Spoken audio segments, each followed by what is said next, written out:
Good evening, everybody. You have reached the No Name Cinema Society, the award-nominated film review show that digs just a little bit deeper. It is Thursday, May 9th, 2019, and it is our classic movie discussion. Our most popular episodes are our classics, and this is the first of our new season. Hi, everybody. My name is Jonathan Betzler. I've got my hockey scruff growing here as we are in the hockey playoffs. It's episode 54.3. I'm here in Los Angeles with my classic buddy Bogey, and yes, we're digging deeper on one of our 1988 films. For those of you who don't know, one of our big finale episodes that we did last year was a big looking at films from 30 years ago. We looked at films from 1988, all the films, and this is one of them. And we did a 1988 review show, very successful show that we did, came out in February. But I've got two new guys that did not was not a part of the 1988 review that are going to do this show with me, and I made them watch The Last Temptation of Christ for tonight. First, my own personal Jesus, ladies and gentlemen. The composer Patrick Taylor is one of our guests tonight. I was so hoping I would be the Jesus character and not anyone else in this movie. But so thank you. Well, and also, ladies and gentlemen, my own personal Pontius Pilate, George Travis. Oh no! Okay, I got to take that one, huh?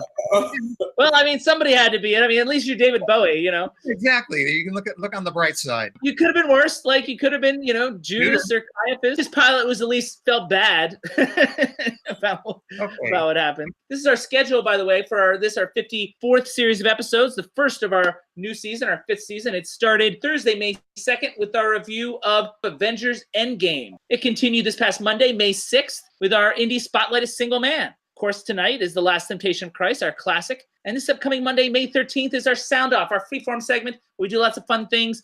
Alex is going to talk about one of the films from 1988 that he missed. We're going to do a tweet beat with George, and we're going to talk about the top 10 and the 1988 review. And Alex and I are going to count down our top 5 films from 1988, and that is our schedule for this set of episodes over the next couple weeks. Okay, I'm going to be doing some drinking tonight. I'm probably alone, but I'll check in with these guys. I've got Nitro Irish Stout here that I'm going to open.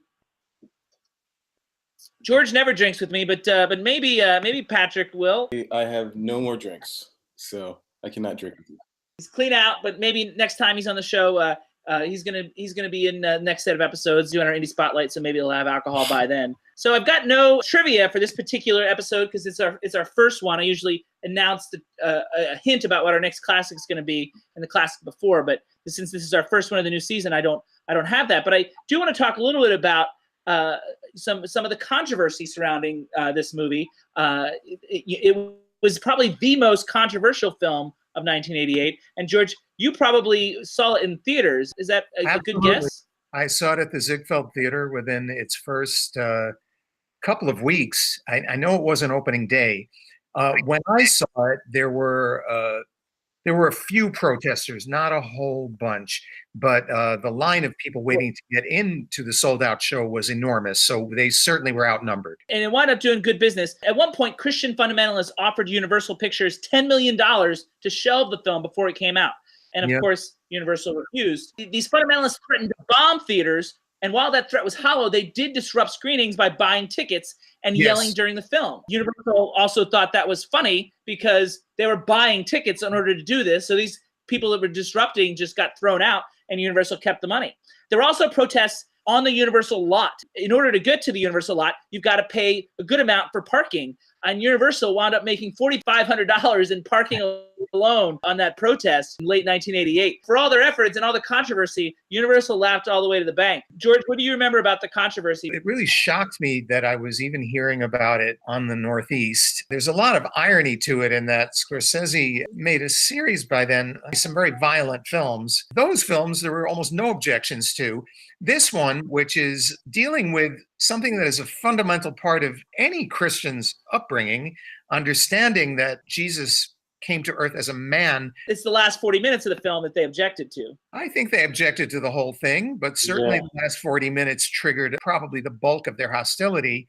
It all just seemed like people following blindly protest. I mean, and I hadn't seen the film, and the book was out for 25 years. Bizarre to watch the film be treated this way. But we always start with the summary, although I don't know how much of a summary this particular film needs. Most of you know the basic story. Jesus of Nazareth is a Jewish carpenter who might just be the Messiah, the Son of God. As played in this particular film by Willem Dafoe, he is unsure at first and goes on a walkabout of sorts to come to terms with his purpose. There, the devil comes to him in different forms to tempt him off course, but Jesus remains resolute. He continues to tour the country and preach the good news, gaining followers wherever he goes, unaware that the devil just may have one last trick up his sleeve. I'm trying to summarize this with a new spin on it, and obviously the film's 31 years old at this point, so we don't have to worry about spoilers about the last 40 minutes.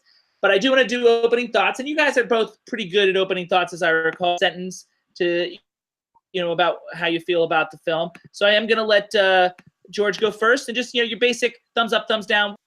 I like this movie very much. I still remember seeing it in that packed Ziegfeld Theater and being really swept away by it, not bored for a moment. I continue to believe that it is a very moving look at the human experience of Jesus Christ. Okay, so I guess maybe George isn't as good as opening thoughts. That was 5 or 6 sentences. Patrick, show him how it's done. 1 sentence. What'd you think? I thought it was great, captivating, and it thought-provoking. A new take on an old story for me. And it was I didn't read the book. And it was your first time because you almost came in watching the wrong movie, as I found out. I mean, there's never too much Jesus for this. You watched Passion of the Christ accidentally instead, and then rushed to squeeze this in and get this in time. Christ movie expert. We had this screening in New York on May 25th, 2017. The audience generally felt it was interesting and compelling, though falls short of being evocative. As far as my personal thoughts, for me, I think it's skillful, accomplished, important, but I would also say overwrought. And in terms of our discussion, we always like to start with the most positive things. And I think that the best elements of the film are the craft elements. I'm going to start with cinematography, in which Devin and I both named in our 1988 review as among the 5 best of the year. It was not nominated for cinematography by Michael Ballhaus, was a DP, and we think he did a great job. Devin had it as his 2nd best of the year. I had it 3rd. The day exteriors are, of course, stunning, but it's the night exteriors that make it special. They're wonderfully exquisite, beautifully lit, sometimes with color that seemed to fit with what was going on, especially as God's presence started to be more felt in the film. Shot selection, of course, was outstanding. That's Scorsese's expertise. My favorite shot being the one behind the cross as we rise up with it in the crucifixion scene. Great use of foreground background. It looks great and it has meaning. Guys, I have some other craft elements, but before we get to that, cinematography. Patrick, what do you think? I thought the cinematography was very beautiful. I have no complaints. George? I agree with you. JB, was this the first time Michael Ballhaus was the cinematographer for Scorsese? Michael Ballhaus also shot Color of Money and After Hours. Of course, Goodfellas. But yes, After Hours, it looks like was the first time they collaborated on anything. The cinematography itself is so beautiful that I really think that is a lot of what helps to propel the film forward. Puts you in a world almost from the moment the film begins. In fact, from the moment the film begins, never becomes tedious, always keeps you in its grip. I also wanted to talk about some of the design elements. It's not just that they look nice, they look interesting and plausible. All these elements are offered with extraordinary detail. And by design, I mean both production design and costume design. Even down to the henna tattoos on some of the women. There's so much detail in recreating this world in which Jesus was a part of. It helped ground some of the more fantastical elements. Costume and production design, anything? George? Well, I can't really comment too much on that. Certainly, Barbara Hershey's tattoos were very striking and still are. Fits what she is trying to put forth as Mary Magdalene being the tattooed lady of her time. For some reason, I just had a flash of Marx Brothers, which is highly inappropriate, but Lydia. Lydia, the tattooed lady. Yeah. Patrick, design. The design was what I would expect. It felt like the movies of this time, like that I've seen. It didn't show me a different side of Roman culture or Jewish culture. It was just spot on with what I would expect. It felt within that world of biblical epics that you're used to. Exactly. Well, this next, craft element is right up your alley, because one of my favorite elements in the movie is actually Peter Gabriel's score. It didn't make my top 5 scores of 1988, but it's still strong, energetic and evocative, modern to a degree, but without really feeling anachronistic. It fit the mood, very atmospheric in places. So since we have an award-winning composer here, Patrick, it's a unique score, but I think it really works for me. I'm curious what you thought of it. Yeah, I was listening to it and I was thinking, man, I don't know very many movies that happened before this that I felt like had that sound that kind of I felt like was in The Gladiator, some of these other movies with the singers and the ethnic instruments. Is this the first time that they've done this textural ethnic thing in the score? I was wondering where they got cues from, but I just really did like it. And it felt like things that I've seen in movies going forward a lot when it's talking about Israel and it's talking about the Middle East. It felt like they're trying to replicate music of this time, but still in a textural, modern way that I still hear. Did you know it was Peter Gabriel? No, I didn't know. Off the hand, I don't know any other films he did a score for, but George, the score. I love the score to the movie, and I do think it is extremely evocative.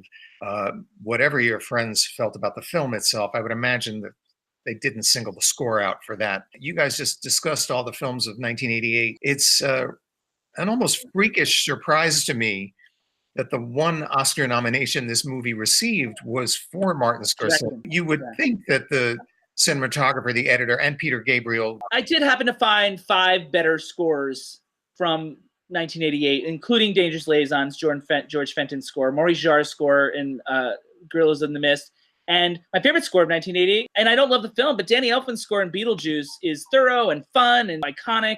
I would have to see all those movies again because I don't remember their scores, to be honest. Yeah. To your point, a lot of us that watched all the films had less temptation in cinematography, production design. We didn't have it in editing, I don't think, as a group. But yes, it was nominated for Best Director. None of us, really felt strongly about nominating it there. Which is not to say that we dislike the film, and talk about my opinions going forward. But there was a ton of films that I think we all liked better, and you watched the show, so what we're referring to. That brings us to the next topic here, I believe, and that is the direction. All right, so that was a nice segue from George there. Obviously, the craft, the detail and depth of the aforementioned craft elements fall under the purview of the overall vision of the master, and he deserves credit for that. But and I think George sort of alluded to this earlier in terms of Scorsese's hand, the style of the film.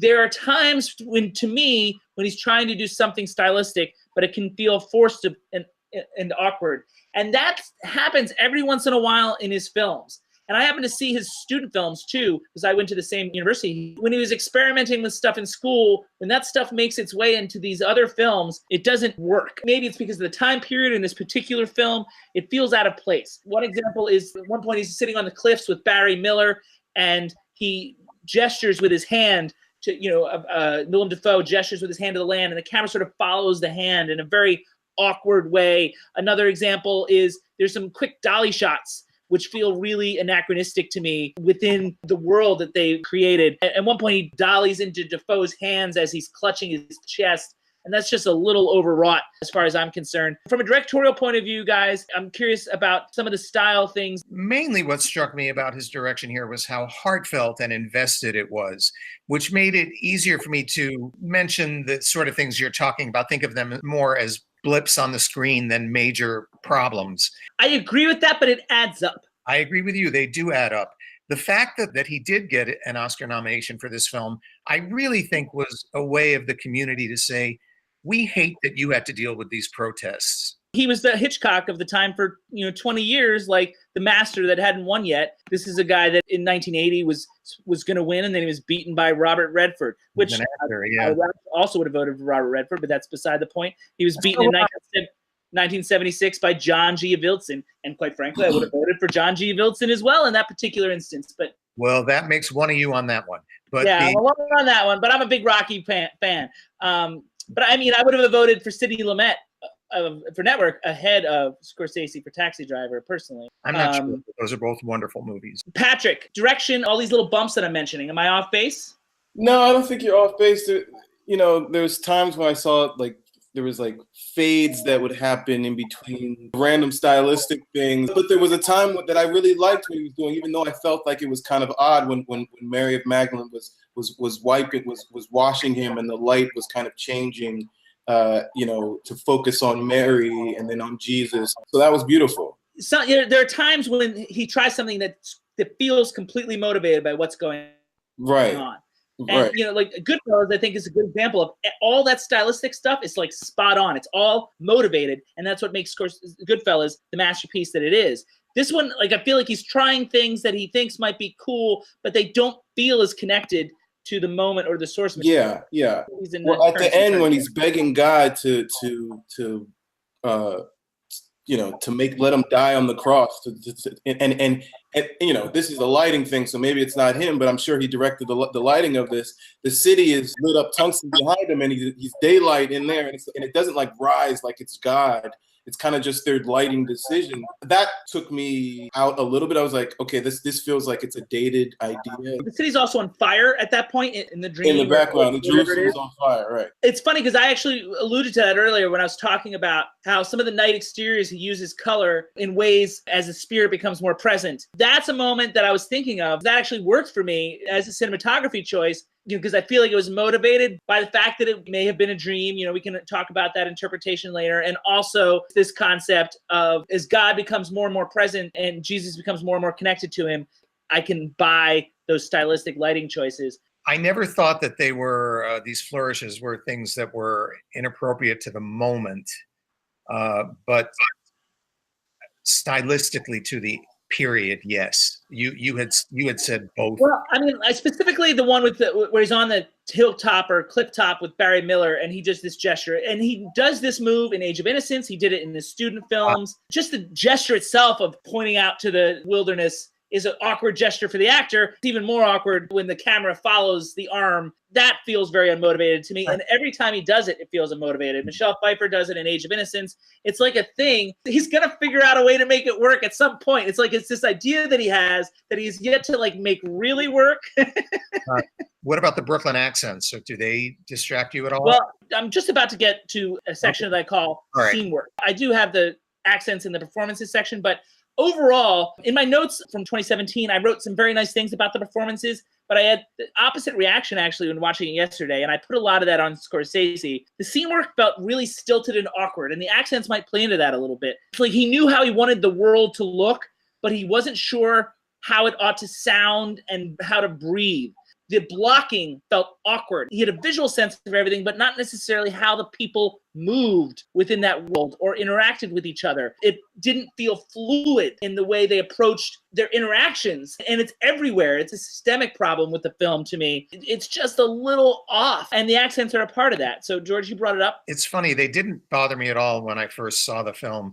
I later read that one of the actors took criticism of his speech in the film very much to heart and worked very hard to not be such a slave to his own Brooklyn accent in the future.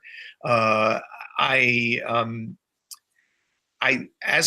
watched it last week and I was reading up on it, on the production history, Scorsese actually encouraged them all to sound like that, and he wanted a real contrast with David Bowie and a few other English actors in it. As far a contrast as it was, there was a distracting element to it. Yes, to some extent, I think that's true. It wasn't as big a bump to me as it was, as their gait was, as the way they carried themselves and the way that they interacted with each other. It felt like they didn't get that. Patrick, am I crazy, man? No, but this whenever I see reenactments of this world, it's always reflective of the director. If this was made by a Japanese director, maybe Jesus would have been Japanese. It's made by a white guy from Brooklyn, of course, this is what we get, So I had to just suspend my disbelief and say, okay, this is his take on this story. So it's not supposed to be a historic reenactment of the time. I felt like the actors felt reined in to some degree. Constricted is the word I'm looking for. George, it looks like you disagree. No, I think I know what you mean. I looked at it differently. There's something intimidating about playing the vast majority of the characters you are playing. And, there's never going to be someone who is the ideal Jesus Christ in a film. I do want to talk about the structure a little bit. I feel like overall Scorsese wanted to do two things. He wanted to tell the story of the Passion, and this film feels very inspired to me by the Gospel according to St. Matthew from 1966. I think it was Pasolini that did that. He also wanted to tell the story of the book. The results of this concept here feel like a mixed metaphor of the movie because the book, obviously has this sidetrack, that is the reason behind the title. And for me, I was more interested in that in the last 40 minutes of the movie. That's where so many of the themes are explored more effectively. But it also feels rushed because we spent so much time dealing with a story we already knew. It is slightly different, but not different enough. Marty's a great storyteller, one of the best, generally speaking. But here I feel like he abandoned those skills to some degree in favor of trying to make more esoteric points, some of which I may have missed altogether, and we'll get to the T word later. A lot of the time, he managed to do that through the story instead of in spite of it. There were times in the first 2 hours that I found it actually difficult to stay as engaged. Patrick said he had the opposite reaction, so I'm curious what he has to say. But I wanted more of what was different about the book. The last 40 minutes felt rushed, and that's a lot to say at the end of a 3-hour movie. Patrick, you were fully engaged, it sounds like. Yeah, I thought the most interesting character in the movie was Judas. Of course, this is a new take on Judas, right? Something that I've never seen before. I feel terrible for Judas. And then when he came in and he yelled at Jesus at the end, I was like, yeah, man, I would be angry too. Jerusalem's on fire. You're supposed to be the savior of our people. That's kind of the problem that people have with God. Like, why aren't you stepping in and saving us from all the evil? So, even in the Bible, Judas and Simon, they wanted Jesus to be more militant. Jesus asking Judas to sell him out. I never heard that. And I didn't realize how much of a badass Judas was, or how much of a badass Scorsese was trying to make Judas feel like. I mean, Judas was ripping guys' heads off. He's kind of Jesus's bodyguard in the beginning. I just never put that together. It's an interpretation. It's an interpretation. Yeah, exactly. I like that, and I was watching it for that. Where are you in the last 40 minutes then? So, to be honest, I'm watching the movie, not knowing what the last 40 minutes would be, right? I'm watching the movie, I'm like, okay, he's on the cross. I hit the cursor. I'm like, how can there possibly be 40 more minutes in this film? And then once it gets to him and he's with Mary, I am mortified. I'm shocked. I'm like, oh my God, this is beyond the pale. And then it keeps going, making him more into a man, even though the whole film was kind of him dealing with his own insecurities. There's two issues there. One, from a religious point of view, you took offense to that last 40 minutes. And not offense, it's art, but it's shocking to see Jesus lay with a woman and have children. Okay, let me throw this at you, because I think you're getting to the heart of my point, was that it does feel like two different movies. Without knowing the ending was coming, you were thrown off by the last 40 minutes. What if the movie was more about that? Because I feel like the point of the movie is really within the last 40 minutes. That would be a different experience. So I'm curious what that experience would have been like if it was all about that. But I went into the movie thinking, okay, I'm going to watch Jesus Christ in his last days or his last years. I got that. And then it gave me something that I wasn't expecting at all. I think the last 40 minutes is really important, and we'll get to that when we get to the T word. But George, I'm curious where you land on this. For one thing, I have to say, I think you do get a very different Jesus, even in the first two. I said that. I just said it's. Yeah. But I mean, building crosses. Yeah, that was crazy. What was that? Having other Jews telling him, expressing their fury at him for building crosses, seeing him as a collaborator. When we were taught about Jesus as a carpenter, this is not what any of us were taught. So it is a very jarring way to start this film off. I didn't even know it was Jesus. I literally was like, who is this guy? And then when they called him Jesus, I was like, okay, yeah, he was a carpenter. I had to put it in my head, like, okay, this is a perversion of what it is. So okay, but yeah. I think the idea, Patrick, is who's to say what it is. Like, we've been taught one thing, but that doesn't. Right. Regardless of what we're used to, what we're taught, everything. Let's just talk about movie structure for a second. Movie takes a sharp left turn, but for me, it just so happens that's where all the themes lie. That's what makes this movie special in that last 40 minutes. I understand what you're saying about the differences here and there throughout the first 2 hours, but the heart of the movie is in the end. You think it would have been a more successful film overall if you had seen more signs of this temptation towards another life? Honestly, I'd have to really think about it and sit down with Paul Schrader and do some rewrites. But I wonder what like a 90-minute film starting with him on the cross might be like, and the angel comes. And what would be the motivation of that film? Like, he has a great life. That's the question, and that's what the 90 minutes would be about. I have to be honest. I actually think in that regard, the film is orchestrated very well. I think Jesus is accepting a path. He may be struggling with it, but he's leading towards it. And it is really only as he is paying a price that he probably never fathomed the horror of until it was too late. This temptation finally got to him. What if I had not taken this burden on? Am I crazy to be doing this? And it's as he drifts into this fantasy this idealized life, that he comes to terms with he would still have his heart broken. The tone shifts because he is in a very different place and he thinks it's so wonderful and he thinks it's so ideal. And yet at the end, he sees someone preaching about him as though he was something he now knows he wasn't. And Or thinks he wasn't, but yeah. and all the things he had set in motion have now been reduced to a lie because someone cannot give it up. So it's now his responsibility to take the, it's almost like he's sucked back through a vacuum to be back on that cross. The shift from that dream state into the harsher state that the whole film was up until then is intentional, deliberate, and I actually find it successful. From a storytelling point of view, it's a sharp left turn. That was awkward. And then the 40 minutes, which I prefer, feels rushed. They zoom through years to make these points and could have used some extra exploration there. I don't really think it was years. I think it was him. Especially if it was a dream after all. Like, I see that point. As someone who's seen all the Jesus movies, so many of them, I understand that there were some differences in the first 2 hours, but plot points were the same. The last 40 minutes was new and fresh and interesting, and I'll talk about it more in the T word, I think, because that's where really some of the points landed for me in that ending. It didn't feel like a dream to me. It felt like an alternate. I'm more into alternate universes than I am with Fever Dream. I've alluded to the performances a little bit in the terms of the scene work, but I do want to talk about the individual actors and give them their due or not, as it were. And it sounds like we might fight a little bit about this, because it's funny. George said something similar. I had very different reactions even within like a 2-year period. Like, we watched it in May of 2017 and then again yesterday. And I took notes in May 2017 about, I think I wrote that they were admirable performances.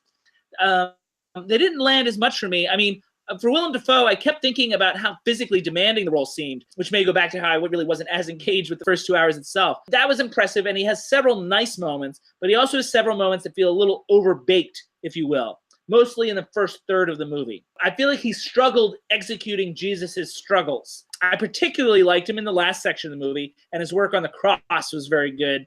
So it's a mixed bag. There's some moments with great detail and subtext, and there's some moments that feel forced, which is why I sort of put it mostly on Marty. Patrick, Willem Dafoe, it sounds like you liked him. Yeah, but I feel like the problems were probably with the script and just really with the story of Jesus. It was a little scatterbrained, right? So before it was all peace and love, and then he went to the war. But I like that Scorsese showed that everyone saw that this is crazy. He was once about peace, and now he's about war, and now he's back to pacifism, and everyone is kind of questioning his motives.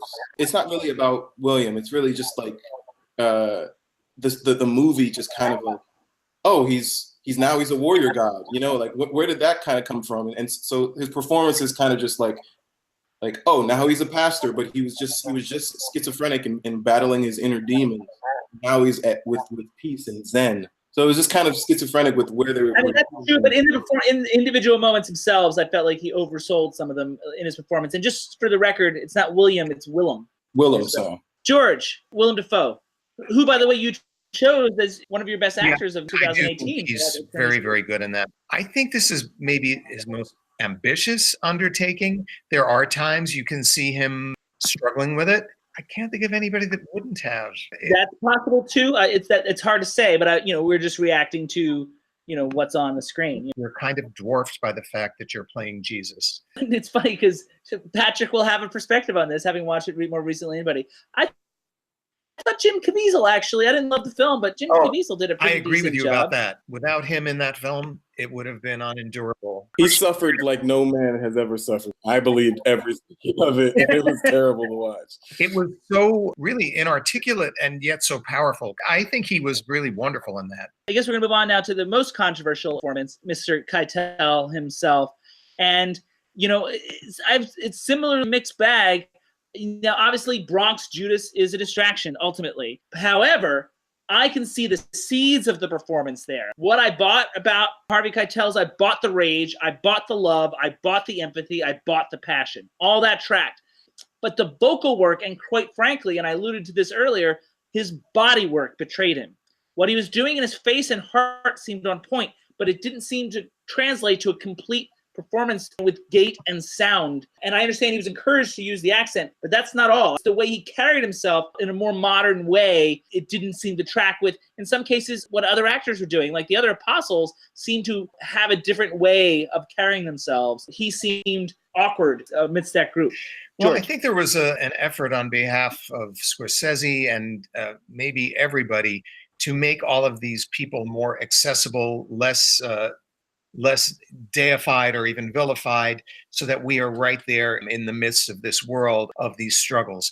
Attention to period detail, the sacrifice to create this reality. Can't really say I thought a lot of people were very much in period in the film. It's more noticeable with Harvey because of what a more pivotal role he has. I thought Alan Rosenberg did a really nice job in terms of just the way that they moved. And George, as an actor, primarily a stage actor, you know it's not just how you deliver a line. Your body is your instrument, and that's important too. You're right about that, but I didn't see as much of a contrast between him and the other actors as you saw. I believe that this was a directorial choice.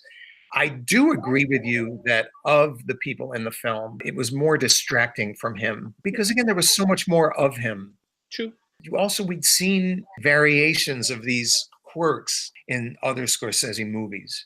So it might have been the one to pull you most out. Even Barry Miller and Andre Gregory gave performances that felt fully real within that world. Those are some of the performances that I compare him to. Yes, there's shorter amount of performances. They felt like they lived in that time and place. They were very effective, even in small roles. Patrick, you said Judas was your favorite character. I imagine you liked the performance. Yeah, I mean, I was watching, I was like, oh, this is a gangster flick. He's a thug. It's basically like Unlikely Bedfellows. How does a person who has clairvoyance or is very, very skilled, he needs a body man. He needs somebody to be his right hand man, his first apostle, and that might not be the person that you pick, but it's the person who's right there who can actually follow you. So I liked Judas's character for a couple of reasons. He was kind of the militant, and then you had Jesus as kind of the pacifist. It was like a balancing force. It's almost as if there's this Martin Luther King Jr. versus Malcolm X sort of mentality here between the philosophies of Jesus and Judas. Definitely. At times, I feel that Malcolm X stance, like, let's do something about this. If we have the power to fix things, if you have the power to rise the dead, let's rise an army. Why is there suffering? And I felt that anguish, that pain, that wanting for real change, for change right now, that kind of real politique thing that Judas was giving off, I liked, because Jesus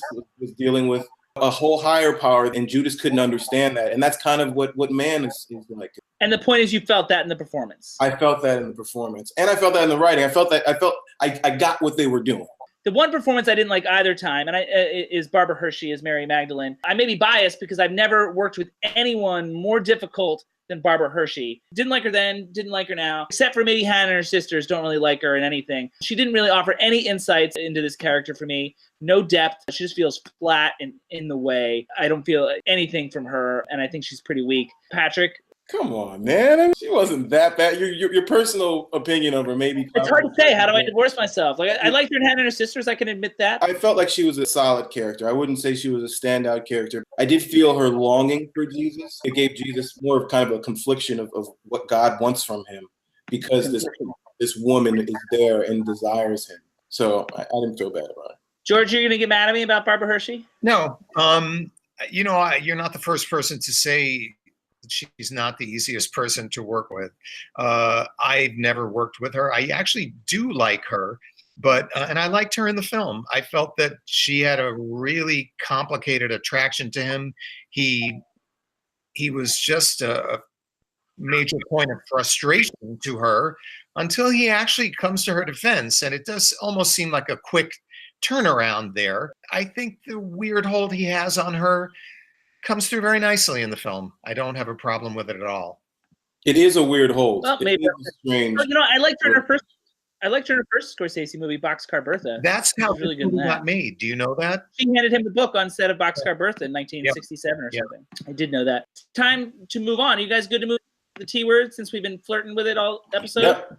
Okay, it's time for the T word, the section where we talk about themes, which Davey always used to hate because he didn't think movies were about anything other than their basic plot. Got a handful of themes, got a lot written down. The first one is more existential in nature. Life on Earth in general is my theme. I was brought back while watching the film to two other 1988 films, very different films that we watched that also had existential ruminations. Wings of Desire and My Stepmother is an Alien. And before you laugh, in all three films, a celestial being chooses or thinks to choose to eschew immortality in favor of a life on Earth, and a somewhat quiet one at that. Even the most simple human life is enough to tempt Jesus off the cross. This is meant to challenge us to appreciate our time here, I think, which is a powerful concept in all three films, including this one. Unfortunately, that's only explored in the final fifth of the film, but it really landed for me regardless. To me, a big part of this film is existential in nature. Patrick, do you disagree? Celestial makes it sound like this is the least godlike Jesus I've seen. I'm also comparing it to those other films from 1988 that we talked about, one involving an angel, one involving an alien that lives for a really long time. So I use the word celestial to sort of say that there's a connection between all three films, as different as they are. The concept is similar. Yeah. One is choosing not to be immortal in order to live a simple life on Earth, and that makes me think about appreciating living as we are now. You know what I mean? I can agree with you. I feel like I don't want any part of what Jesus had. I don't want to be Jesus. I kind of felt like that was one of the points of the movie. With great power comes great responsibility kind of thing. You know, like you don't want this. He wanted to have what we have to some degree, and that makes me appreciate, what I have and trying to live life to the fullest. I can see that. Yeah. George, Patrick seemed bewildered by my initial concept. Am I that far askew? I never would have linked those movies together, but I do see your point. I mean, I never would have thought to either. But watching all the 1988 movies in one go in 1 year the way we did, they sort of connect themselves. And this film asks you to see Jesus as a man, to understand his sacrifice from that point of view. What I see in the last 40 minutes is reality just wakes him up. He wakes up. It's like, yeah, this is tempting, but everybody pays in the end in some way. Everybody is hurt in the end in some way. And I can matter more not getting into this. Yeah, that's an interesting interpretation. I can see that for sure. And that sort of leads me to my other theme, which is faith. And this hits home most to me also in that final section, with the scene that came up earlier with Harry Dean Stanton after his transformation into Paul. It suggests that religion is something of a crutch, to borrow a line from the former governor of Minnesota, Jesse Ventura. It doesn't matter if the stories are true or not. Some of us need something to believe, something to hope for, to keep going. And along those lines, Jesus' own crises of faith are part and parcel with him being human, at least temporarily. Yeah. While the film does explore this duality of Jesus, I'm not sure that exploration has the same impact the way that Silence did from 2016 as regards the nature of faith itself. Unfortunately, these ideas take too long to take root in this movie for them to land successfully. While interesting, they're a little tacked on, but the scene with Saul and Paul in particular really did land for me. You guys agree with what I was saying? Yeah. I don't think it's just something that's tacked on. No. I think it is orchestrated and leading to this moment. Okay, fair enough. But I mean, it doesn't take that perspective on it until you realize that the religion continues even if it wasn't true. That's a late entry into the film. That's true. If you think of it as being Scorsese's film, then the conflict, the battle between the spirit and the flesh is something that plays out in a very different field in most of his films. Usually we are very much in the world of the flesh, and the spirit is the antagonist. And you talk about Mean Streets, Raging Bull. Very many of them constantly comes up. Taxi Driver. You feel the church in Scorsese's vision. A big part of who he is. Yes, he is aware of how haunted he is by the spirit, even in his more fleshly needs and his more fleshly stories. And here he's able to flip the coin and see it the other way around, how desire can be the antagonist of someone whose primary goal is a spiritual one. The first time I watched it, I wasn't sure. I thought maybe it was, with all Jesus' struggles, I thought maybe it was going to walk that line of whether or not that Jesus was definitely the Christ. Like I thought it was going to play it as if he thought maybe he was, other people thought he was, and other people thought he's crazy, and there was no confirmation. I thought maybe they would play it very naturalistically is probably a better word, until eventually spiritual things do happen, because he's unsure at first, and that was interesting to me. The concept of, am I crazy or is this really who I am? And how do I convince people of that? Until he's able to do that, who do we trust? Like, do we believe him or does he believe himself? Those questions were really interesting to me. Short-term versus long-term gratification. You could have a family in the short term, but you will not save the lives of millions in the world or save the souls. You could kill all the Romans, but Jesus's point was that if you kill the Romans and you don't change the heart, then there'll just be a new Roman in their place. So you have to do what's hard, maybe not good in the short term, but that will do the greater good for the long term. And that's kind of where the movie landed at the very end, was like, I did have a good life, but look, Jerusalem is burning. I didn't save the lives of man. So I should go back and have that, that pain to basically save the lives of everyone's soul. Kind of. And it's almost existential too, in that sense that, what lives do we want to lead? Do we want to, have that simple life and have a family and that there's honor in that? Or do we want to try and change the world? And those of us or the people that try and change the world, maybe have to sacrifice some of those more simple lives, having those families and personal connections for the greater good. All right, guys, I'm going to move on. So it's time for the Classic Movie Showdown!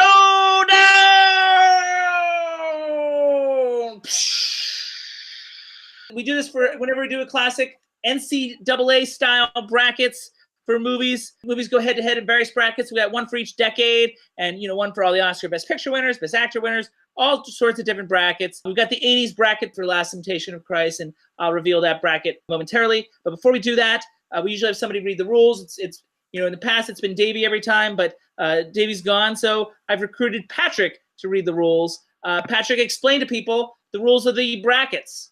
All right. The rules for the Classic Movie Showdown are: 1, seating criteria varies from bracket to bracket. 2, films at JB hosted screenings need to be 15 years or older, i.e. 2004. Voters are eligible if they see both films within a 12-month period. Number 4, voters must see both films in JB's presence because JB loves us so much. Number 5, JB is ineligible to vote because he cheats, but he also breaks ties. I don't know how I'd possibly cheat, but I will say that's probably the best bracket rule reading we've ever had in the show. So well done, Patrick. I can read. Yeah. You can read the slides on the screen. We've got the 80s bracket here, and I didn't tell these guys what it was going to be up against in advance because it's a movie that I think everybody's seen, so I didn't need them to go and rewatch it. So I don't know how well you guys know basketball or how the NCAA brackets work, but the Last Temptation of Christ is a 14 seed in the 80s bracket. Do you know what a 14 seed will go up against in a first round? Nope. 8. 3. It adds up to 17 every time in the first round. Okay. So 14 seed goes up against a 3 seed, and tonight, here's our bracket for tonight: Last Temptation of Christ versus E.T. from 1982, which, if you think about it, is known for having a lot of Christian allegory of its own. As different as they seem, there are some connections, and we just reviewed E.T. on our last classic episode, 53.3, I think it was. Now, the vote has already happened at the screening that we had in May of 2017. It'll be interesting to see what these guys say. Now, I assumed correctly, everybody here has seen E.T., is that correct? Correct. Yes. Oh, yeah. Okay, I'm going to let Patrick go first. You got to make a choice and tell me why E.T. versus The Last Temptation of Christ. Patrick. Wow. Just head to head, who would win in a battle royale kind of competition? It's between the two films. Which film do you like better? Which film do I like better? I'm not saying it's E.T. versus Jesus in a street fight. I'm saying the movies. I mean, I think Jesus would win, but who knows? That finger, that finger. I think I like Passions of the Christ more. Last Temptation of the Christ more. Thank you. Just simply because it's a brand new take on a story that I thought I heard a million times. I looked at it like, oh, wow, these guys are crazy for this story. The E.T. story wasn't as shocking, even though it was a fun movie and it kind of marks my childhood. When I watched this movie, I was like, oh man, these guys are going to get in trouble. I felt more of a Engagement? reaction to this. Yeah, you were more engaged. Yeah. Okay, cool. All right, so Last Temptation of Christ gets the vote here. George, are you going the similar direction? I bet you would. I like both movies very, very much. This is not one of those obvious easy answers for me. Right. I actually think I would give the slight edge to E.T. And it is the higher seed, partially because of its box office results and also a Best Picture nomination, which Last Temptation failed to get. It's certainly understandable. Do you want to say why? Well, Scorsese's ambitions may have been among his greatest with Last Temptation. We touched upon some things that were a little awkward in the film. I actually think E.T. is Spielberg in complete command of what he does best. I also think it is an original story that managed to keep you on the edge of your seat, and well, I sure cried at the end of it. Yeah. Was it original though? I mean, an alien comes down. It was original. It was original at the time. I don't know. I just seen that movie a million times. I saw both of these when they were brand new. E.T. was something that, it was just a magical experience, and I think it really, I couldn't wait to see it again when I first saw it. I did see it several times in its initial release. To be honest, the last time I watched it was probably over 10 years ago. I think it may not have been quite as magical to me as it had been way back when. But overall, I'm going to go with my first reactions to both. Very strong reactions to both, but E.T. was, for me, magic. And I urge you guys to maybe look at our review of E.T., which we did in early December, I think it was. We dig a little deeper and we talk a lot about the Christian allegories buried within the film. And hopefully it's a different kind of review than you're used to getting when it comes to E.T. Partially because I grew up, but then I saw it in the theater too when it first came out, George. I didn't vote. I didn't need to break a tie or anything. It is a top 100 film for me, whereas Last Temptation is not. So I would have voted for E.T. And I do think it is more than just a popcorn film. And the magic of it is a part of that. As successful as it was at the box office, it was the #1 film of all time for 15 years for the re-releases of Star Wars took that crown back, which is almost unfair if you think about it. But then also Titanic came out that same year anyway. All right, so I'm going to reveal the winner at this point for the brackets. Here's what the people at the screening chose. And they did choose E.T., and it wasn't actually close. It was pretty, for them, it was an obvious, and for me too, in the sense that because I have E.T. on my top 100, it wasn't really a choice. For a lot of people in the audience that night, it was a favorite that most of them grew up with. Some of it knew it by heart. They suggested that it sticks with them long after they walk away from it. And it's the emotional connection that they have to it that they don't necessarily or didn't necessarily have to Last Temptation of Christ when they first saw it. Patrick, are you angry? No, I'm not angry. I think the movie made me look at the characters within a religious story that I've been taught as a child. Made me look at them differently. Maybe look at Judas a lot different. I've heard stories about Jesus having children with Mary Magdalene. I think that was in a film, Tom Hanks film. Da Vinci Code. The Da Vinci Code. Da Vinci Code, right? This idea of Jesus having children, it will be in my mind more because of this. I don't know if E.T. changed my heart on about aliens. So you're not too upset that I made you watch it? No, I actually really enjoyed it. Glad of that anyway. And I feel like all the classic, I made you watch Magnificent Ambersons. You enjoyed that one as well. It's true. And George likes that movie too, as I recall. Yeah, very much. Closing thoughts, I was going to start with George. How do you feel about tonight, George? I really enjoyed talking about the film. I enjoyed watching it again. It is something that is worth revisiting. I like the movie very much. Patrick. Walking into the film, I was worried that I would be locked into a 3-hour marathon, but the movie went pretty fast. I was engaged and I really enjoyed it. And I think it really humanized, or really, if you were a person to be hearing voices, you would be as crazy as Willem was in the beginning of this film. I enjoyed that juxtaposition, like, man, if I was this person, how would I react? So it kind of makes you think about yourself in the life of Jesus in this fictitious world that Scorsese made. So it was interesting ride. Cool. Well, and I love it when we introduce you to things that you enjoy. Trivia for our next classic, which is going to be coming up in a month or so, is based on our 2 most successful shows that we've done so far, are reviews of obscure classic westerns. Will Penny from 1967 and Missouri Breaks from 1976. Those are our 2 most successful shows on YouTube thus far. Our next classic is another Western, but a more iconic one that's celebrating its 50th anniversary, and that'll be coming up, like I said, in just about a month or so.